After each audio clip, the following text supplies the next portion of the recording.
90장 찬송 들으시겠습니다.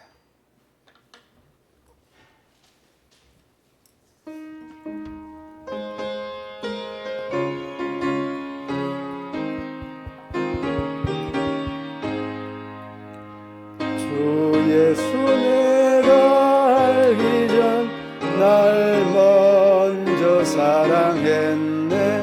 더 크신 사랑 나타나 내 영혼 거듭났네. 주 내 맘에 늘 계시고 나 주의 안에 있어. 저 포도배요 같으니 참 좋은 나의 친구. 내 친구 되신 예수님 날 구원하시려고 거기한 몸을 버리사 내 죄를 대속했네. 나 주님을 늘 믿으며 그 손을 의지하고 내 몸과 마음을 바쳐서 끝까지 충성하리. 내 진실하신 친구여 그 은혜 내려주사 날 항상 보호하시고 내 방패 되옵소서. 그 풍성한 참 사랑을 내 능히 끊을 소냐. 날 구원하신 예수는 참 좋은 나의 친구.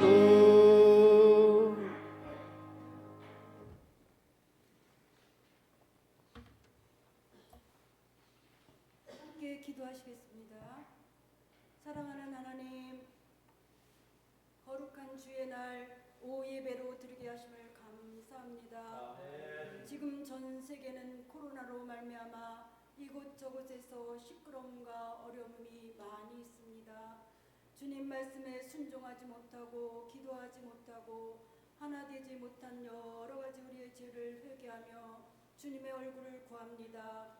예수님, 우리를 불쌍히 여겨 주시옵소서. 예수님, 긍휼을 베푸셔서 용서하여 주시고 코로나를 속히 종식시켜 주시고 수고하는 많은 이들을 위로하여 주시옵소서. 대통령과 유정자들과 국회의원, 각 분야의 리더들이 하나님을 경외하며 하나님 주신 지혜로 나라와 국민을 잘 섬기며 일하게 하여 주시옵소서. 오랫동안 현장 예배에 참석하지 못하신 연로하신 가족들과 모든 성도님들, 예배와 믿음과 기도와 건강을 주여 이제 구체적으로 회복시켜 주시옵소서. 우리 목사님과 사모님 세 자녀를 강건케 하시며 축복하여 주시옵소서. 목사님께 성령 충만함을 갑절로 더하셔서 가난한 과부의 헌금이라는 제목의 말씀을 풀어주실 때 말씀 듣는 우리들에게도 성령 충만함을 더하셔서 말씀을 잘 깨닫게 하시고 실천할 수 있는 믿음을 더하여 주시옵소서. 성령 하나님, 각자에게 주신 직분과 사명을 잘 감당할 수 있도록 도와주시고 우리 교회가 평안한 가운데 든든히 서가며 교회의 머리 되신 예수님께 칭찬 듣는 교회 되게 하여 주시옵소서. 우리 성삼위일체 하나님을 사랑합니다. 모든 영광을 하나님께 올려드리오며 우리 주 예수 그리스도의 이름으로 기도합니다. 아멘.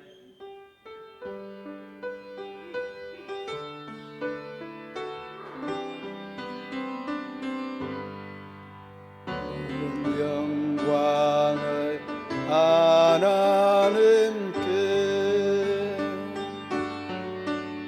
모든 영광을 하나님께, 온 마음과 뜻 다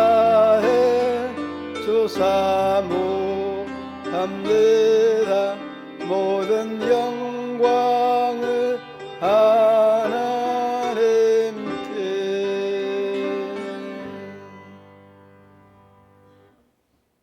이 시간 우리에게 주신 하나님의 말씀 마가복음 12장 41절로 44절 말씀 한 절씩 교독으로 봉독하시겠습니다.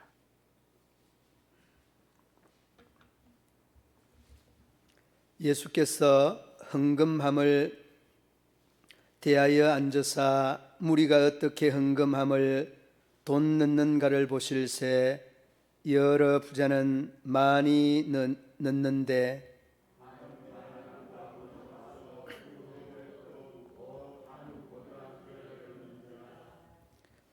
예수께서 제자들을 불러다가 이르시되 내가 진실로 너희에게 이르노니 이 가난한 과부는 헌금함에 넣는 모든 사람보다 많이 넣었도다.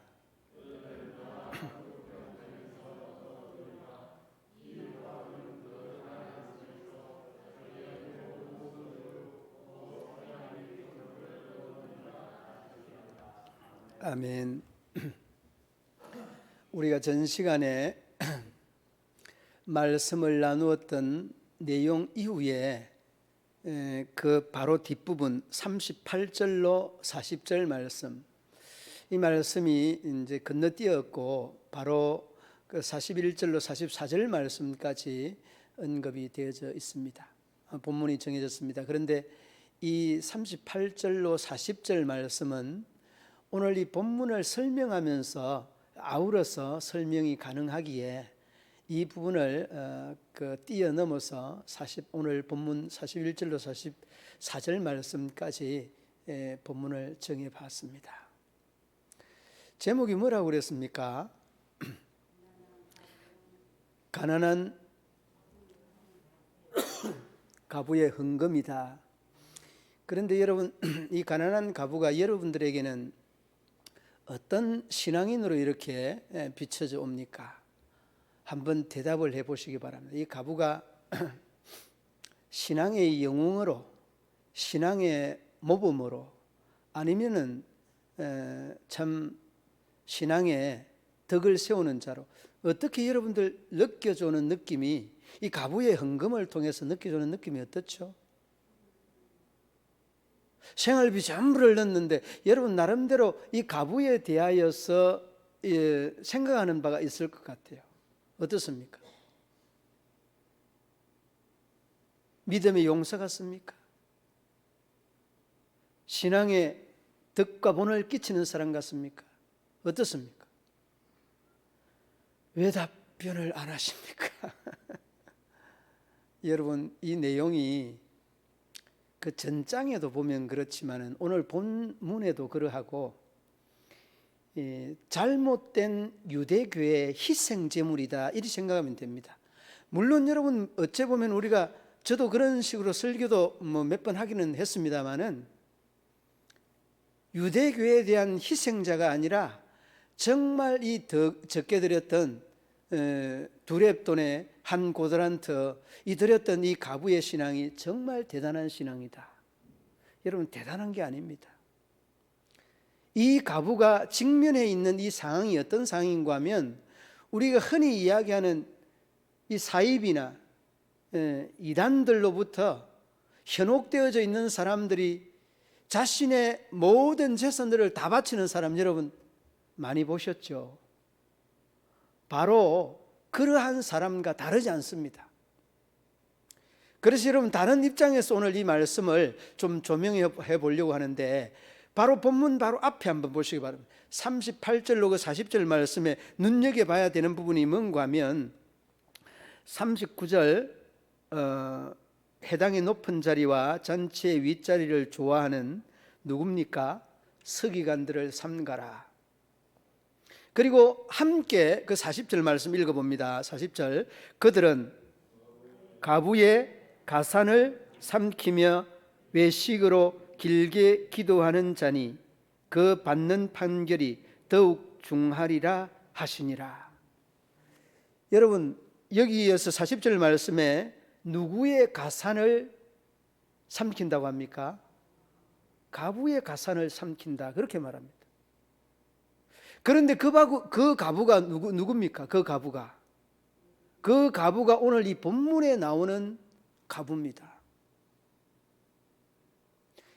그러니까 여러분, 우리가 잘못된 사입이나 이단에 빠져서 재산과 모든 가지고 있는 물질들을 다 탕진하는 사람들의 이 비근한 예가 바로 여기에 있는 겁니다. 여러분, 오늘 혹시 주보를 자세히 본 분들은 BTJ라고 하는 열방센터, 여러분 바로 우리 이웃 그 도시입니다. 상주 열방센터, 온 나라가 시끄럽잖아요. 여러분, 이게 우리가 잘 모를 때는요, 이 인터콥이라고 하는 선교단체 굉장히 선교에 대한 마인드가 잘 돼 있다, 이런 식으로 접근을 하거든요. 전혀 그렇지 않습니다, 여러분. 교회론이 없어요. 거기는 교회론이 함께 모여서 하나님 앞에 신령과 진정으로 드리는 예배가 없다니까요. 그러니까 교회론이 없는 거예요. 집회는 있는데 예배가 없는 겁니다. 그래서 여러분, 오늘 이 본문의 이 가부에 대한 이야기가 조금 이렇게 곁길로 가는 듯한데 다 연결하여서 우리가 이해해야 되는 부분인데, 왜 여러분 그 인터콥이라고 하는 우리 노예에서도요, 그 인터콥에 빠진 목사님이 계십니다. 목사님이 계셔서 노예의 임원을 하는데 그 사람을 넣어야 된다, 넣지 말아야 된다, 인터콥을 한다, 안 한다, 중단했다. 여러분, 우리 장로님들 아마 아실 분들이, 우리 원로 장로님들 알고 계시는 분들이 있을 거예요. 왜 여러분 이 인터콥이라고 하는 문제가 비롯됐는가 하면, 거기에 흔히 이야기하는 대표자, 우리말로 하면 교주는 아니라도 그 대표자가요, 최바울이라고 하는 그러한 일반 성도입니다. 목회를 하지 않는 사람입니다. 신학을 공부하지 않는 사람입니다. 그러니까 그 사람이, 최바울이라고 하는 대표자가 모여서 집회를 하는 거예요. 예배를 하는 것이 아니라. 그러면서 선교를 하는 데에 나름대로의 선교의 마인드는 있습니다. 이게 우리 여러분 전통교회에서 본받아야 될 부분이에요. 그들이 파송한 단일 선교회에 파송한 인원이 몇 명이고 하면은 여러분 1,400명입니다. 여러분, 한 교회에서 1,400명, 이 선교사 파송하는 교회가 없어요, 여러분. 이러한 선교의 마인드는 있는데, 교회론이 없고, 이런 선교의 마인드는 있는데, 이 하나님에 대한 구원론이 결핍되었다는 겁니다. 그러니까 여러분, 이것이 이렇게 이 세상에 문제화되면서 이런 문제가 불거지게 되고, 열방센터, 인터콥, 문제가 이런 거구나. 그리고 여러분, 우리 건강한 대한민국의 교단들, 뭐 기장이나 통합이나 합동이나 이 감리교나 건강한 교회들이 그 집회 참여를 막고 있습니다. 못 가게 합니다, 여러분. 여러분, 혹시 인터콥에 가신 분도 이제부터 가지 마시기 바랍니다. 가시면 안 됩니다. 여러분, 건강한 교회 하는데요, 이 건강한 교회는 모든 이 교리를 아우러서, 모든 교리를 아우르는 것이 건강한 교회입니다. 성령론만, 은사론만, 아니면 교회론만, 아니면 선교론만, 어떤 것 한 부분만 강조하면 이는 사입이요, 이는 이단에 가까운 그러한 교회가 되는 거예요. 그래서 여러분, 우리가 신학을 공부를 하면서 제일 열정이 뜨거울 때가 1학년이잖아. 1학년 때 가면은 전부 질문하는 게, 교수님들한테 질문하는 게, 저는 이런 응답을 받았는데 왜 교수님은 이 응답에 대해서 바른 판단과 명석한 설명을 해주지 아니합니까? 이런 내용들이 많이 있습니다. 그러면 교수들이 뭐라고 하는가 하면, 자네가 한 3학년 되면 내가 답변해 줄 테니까 그때까지 잠잠하고 기다려, 딱 이렇게 이야기해요. 처음에는 그 말이 무슨 말인지 몰랐어요. 학식이나 신앙의 견문이 협소하니까 넓은 이 강의적인 분야에 대해서는 답변을 해도 이해를 못하는 거예요. 그러니까 수업이 진도가 안 나가니까 3학년 때나 4학년 때 되면 내가 이야기해 줄게. 3학년, 4학년 되면 다 캐치를 하고 이해를 해버리니까 그런 질문을 안 합니다. 여러분, 그 설명이 조금 더 많이 이렇게 좀 확산된 것 같은데, 중요한 거는 이 가부가 유대교라고 하는 사이비이란 그 교회에 현혹되어서 자신의 생활비를 탕진했다, 이 관점에서 오늘 이 말씀을 접근해 가보고자 합니다. 자, 그러면 여러분, 오늘 이 본문 41절로 넘어오면 41절 말씀에 함께 한번 우리 읽어볼까요? 함께 읽어보시겠습니다. 예수께서 헌금함을 대하여 앉으사 무리가 어떻게 헌금함에 돈 넣는가를 보실세. 여러 부자는 많이 넣는데.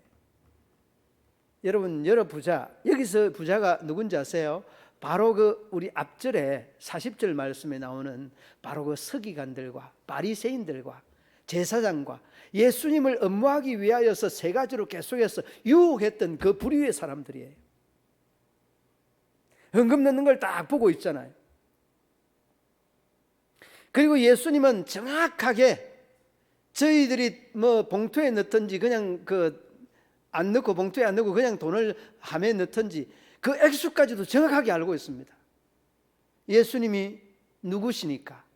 하나님이기 때문에 훤히 꿰뚫고 계시는 겁니다. 자, 그런데 앉아서 헌금하면서 앉아서 이제 이 헌금 넣는 걸 봤다 그러는데, 바로 여러분 예루살렘 입성을 하고 처음 앉는 그런 자리라고 이야기를 합니다. 그만큼 예수님이 힘들게 그 시간까지 걸어왔다라고 하는 겁니다.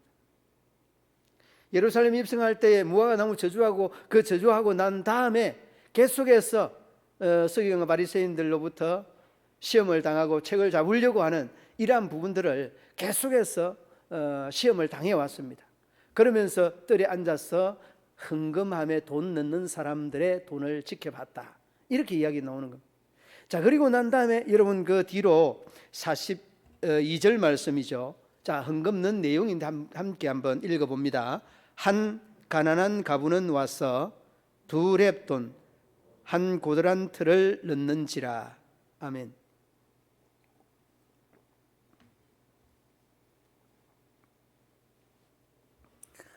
여러분, 이 말씀에 대한 그 2렙돈이 얼마며 한 고드란트가 얼마냐라고 하는 이런 설명을 드릴 수 있을 겁니다.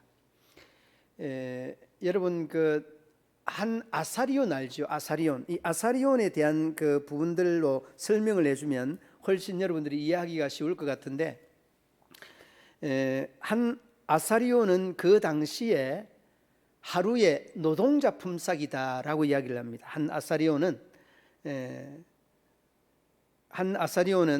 한 데나리온의 그 4분의 1이다라고 이야기를 하는데, 제가 조금 이렇게 설명하는 게 여러분 어려울 수가 있는데, 한 아사리온은 일꾼의 하루 일당이고 그 하루 일당의 4분의 1이다는 겁니다. 자, 4분의 1이라고 하는 이 말의 의미는 일당이 10만 원이라고 할 때에 4분의 1이면은 얼마죠? 2만 5천 원입니다.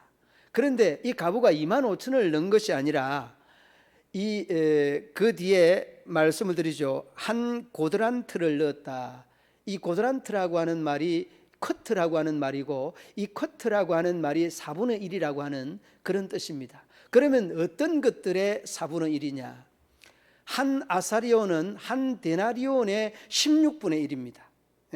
한 데나리온은 한 아사리온의 16분의 1인데, 그러니까 하루의 일당의 16분의 1에 해당하는 그 금액의 4분의 1이다, 이렇게 계산을 해볼 수 있습니다. 제가 계산을 해보니까 하루 일당이 10만 원이라고 할 때에 10만 원이라고 할 때에 16분의 1을 나누면, 10만 원을 16분의 1을 나누면 얼마 됩니까?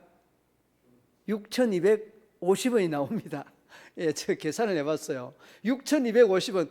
뭐 우리 김정익 장로님 지금 흔히 계산을 하시고 계시겠습니다만은 보통 사람 쉽지 않습니다. 예.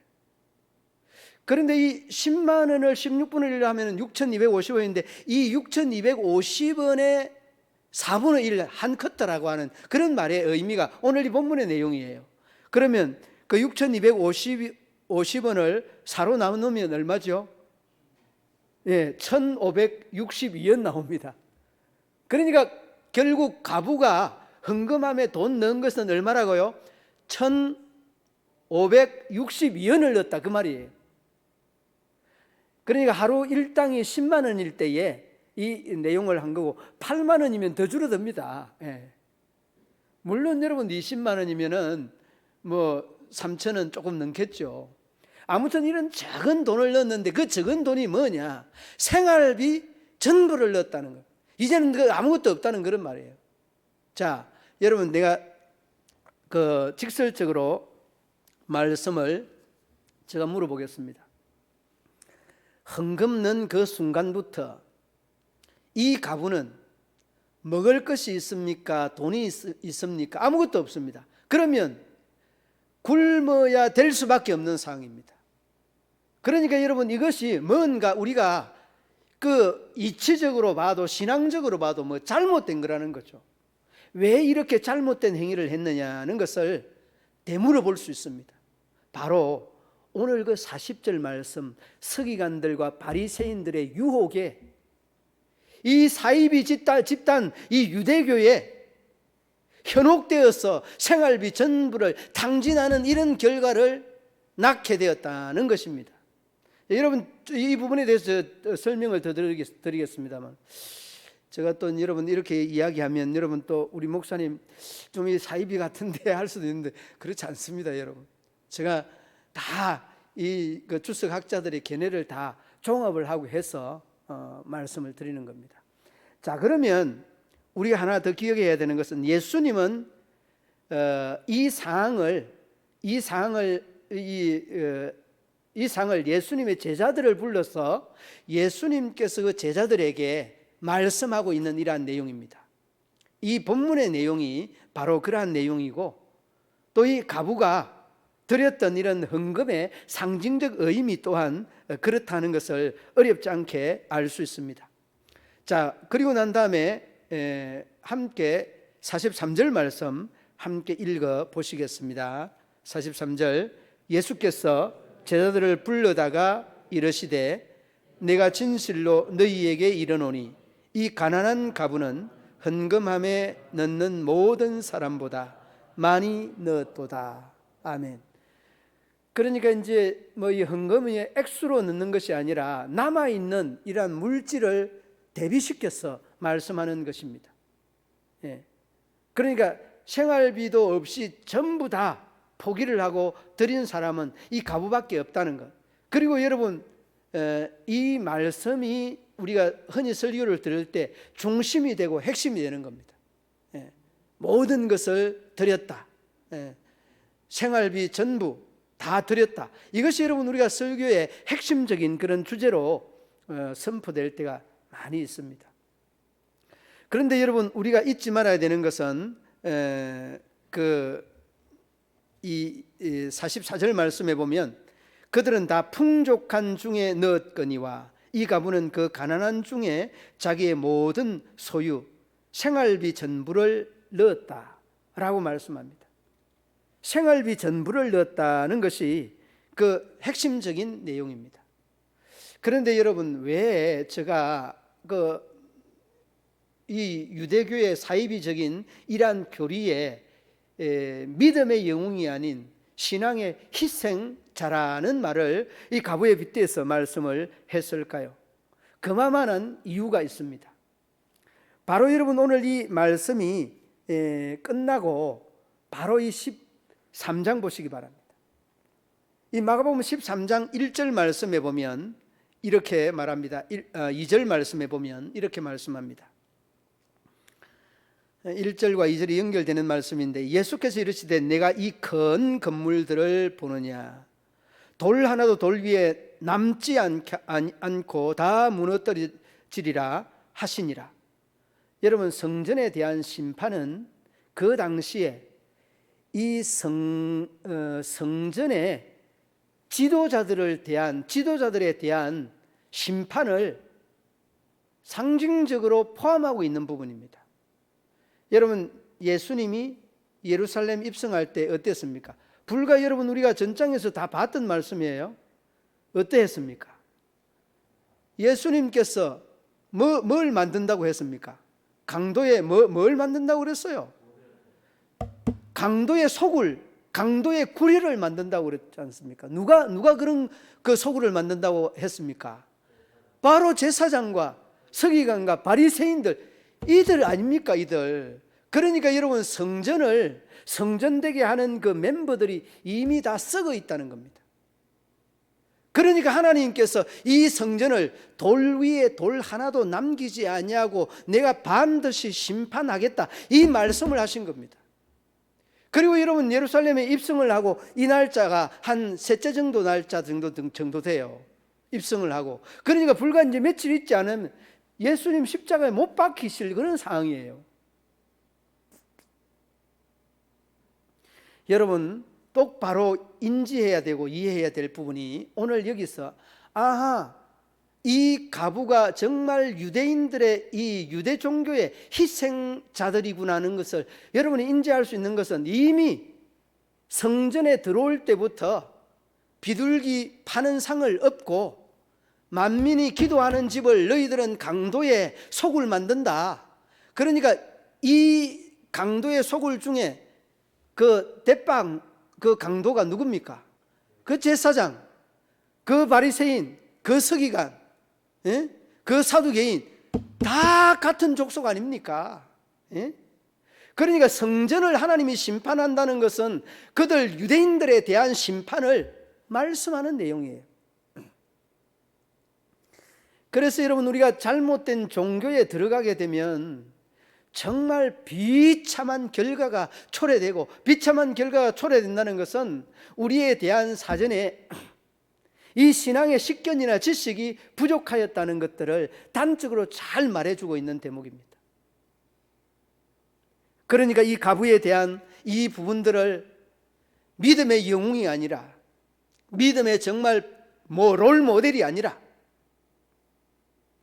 사이비 유대교에 현혹된 그들이 가산을 탕진한 불행한 이 처사의 한 인물이 이 가난한 가부의 이야기다 하는 것을 여러분 잊지 말아야 됩니다. 그런데 여러분, 유대교는 왜 이러한 부분들로 인하여서 사입이라고 말할 수밖에 없느냐? 여러분, 이 유대교에 대한 구원론은요, 이행덕구교리입니다. 구원론입니다. 여러분, 이행덕구라고 하는 말은 여러분 많이 들어보셨잖아요. 여러분, 천주교의 이 구원론과 다르지 않습니다. 공덕을 쌓아야만이 구원 얻는다, 이런 그 구원론이 유대교인들의 그 구원이에요. 그러니까 뭐라고 합니까? 이 유대교에서는 가부에게 돈을 갈치는 못하여서 강요하여서 자기들이 그냥 앞서서 돈을 내니까 이 가부는 돈이 없음에도 불구하고 이래야 내가 구원을 받는다는 이 잘못된 구원론에 붙잡혀서 그냥 구원 얻으려고, 내가 못 살아도 내일 당장 굶어서 죽어도 구원은 얻어야 안 되겠나, 이런 관점이 되니까요. 그러니까 여러분, 사이비와 이단들 보십시오. 모든 재산들 다 몰아넣고도 내 생활과 삶이 오늘 끝난다고 해도 나는 불행하지 않다, 이런 교리를 그냥 갖다 대는 거예요. 이게 아니거든요, 이게. 그러니까 믿음의 영웅이나 믿음의 롤모델이 아니라 이 가난한 가부는 유대교인의 희생의 제물과도 같다는 거예요. 그러니까 하나님께서 성전을 심판하잖아요. 이 성전의 심판은 제사장과 바리새인과 서기관과 사두개인들에 대한 심판인 동시에 이렇게 외식되고 그릇된 회칠한 무덤과 같은 이런 자들에 대한 믿음을 하나님이 심판하는 겁니다. 그리고 여러분, 예수님 이 돌아가시고 37년 정도 있다가 돌 위에 돌 하나 남김없이 하나님의 이 예루살렘 성전에 대한 심판을 하잖아요. 아직도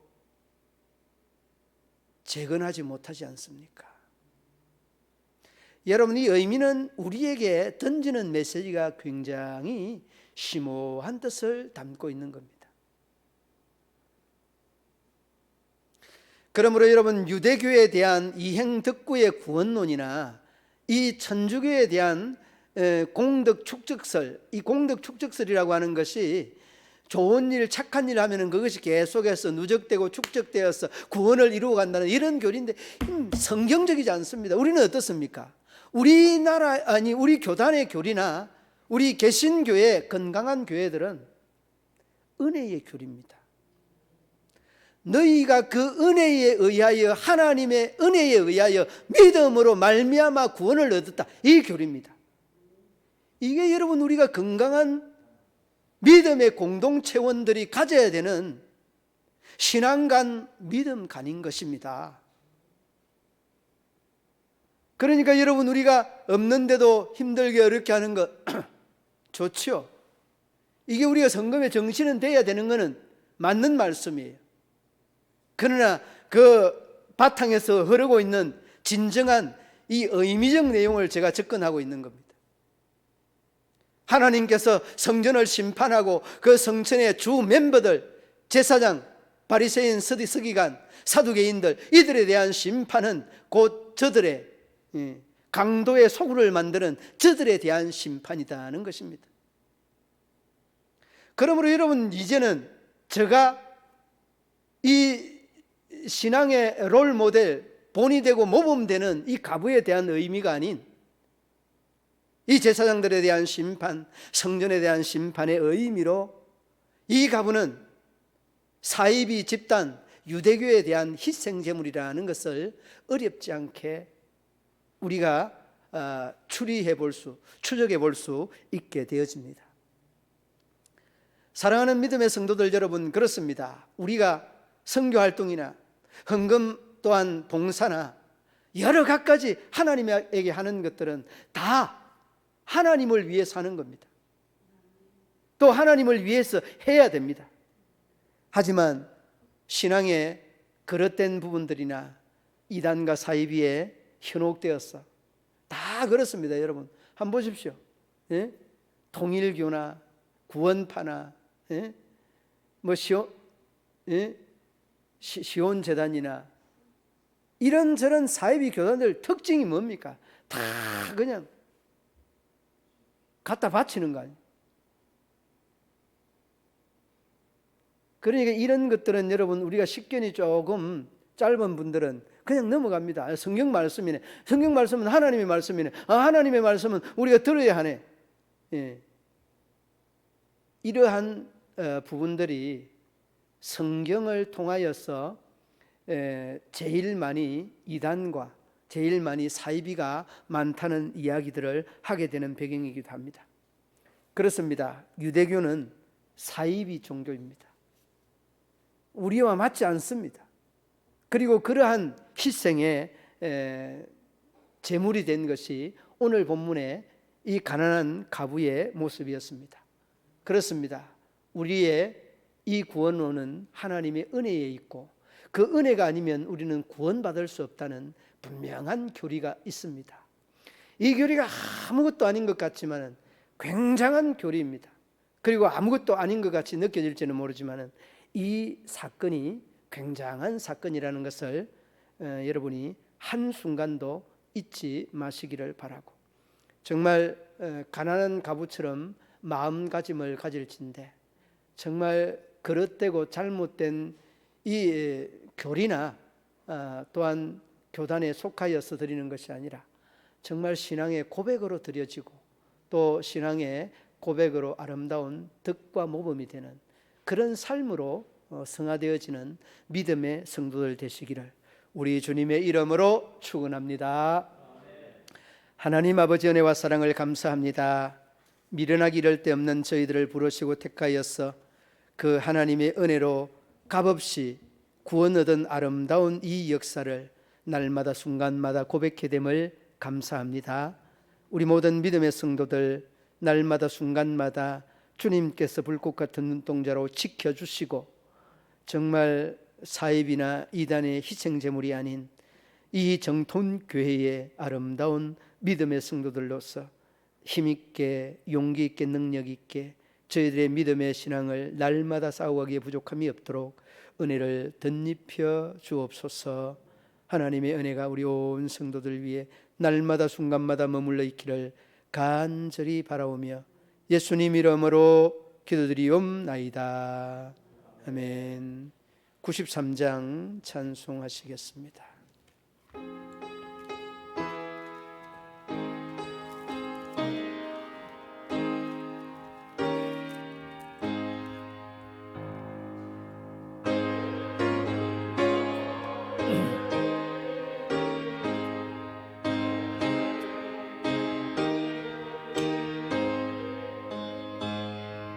구주 예수 떠나 살면 죄 중에 빠져 눈물의 앞을 가리고 내 맘에 근심 쌓일 때 외로워하고 힘주시리 주 예수. 예수는 나의 힘이요 내 친구 되시니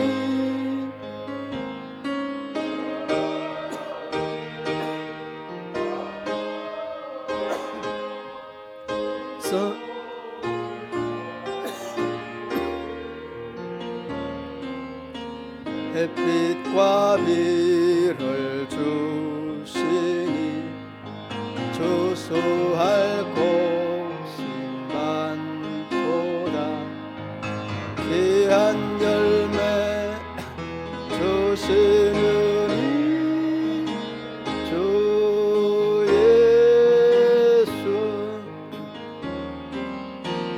예수는 나의 힘이요 내 기쁨 되시니 명령을 준행하여 널 충성하겠네.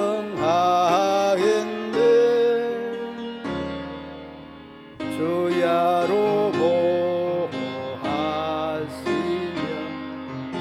바른 길 가게 하시니 의지하고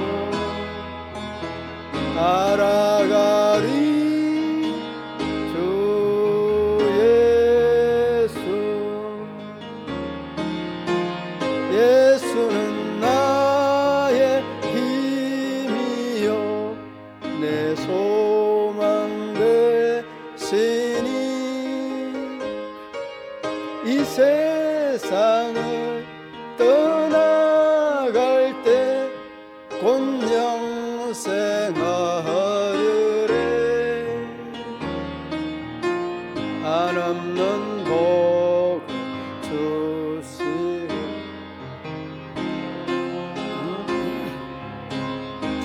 주시리 나의 생명 나의 기쁨 주 예수.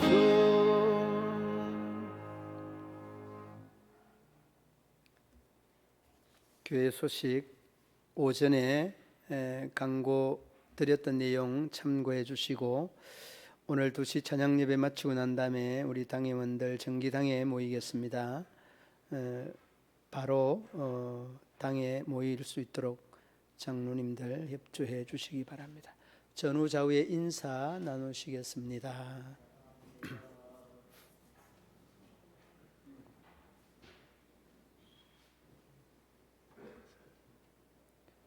축도로 예배를 마치겠습니다. 이제는 우리 구주 예수 그리스도의 죄에서 구속하신 은혜와 하나님 아버지의 한없는 사랑과 성령의 교통하시며 위로하시며 인도하심이 우리 모든 성도들과 저희들의 기업과 직장과 사업터 위에와 경영하는 농사 위에 건강 위에 자녀들의 앞날 위에 영원토록 함께 하시기를 축원하옵나이다. 아멘.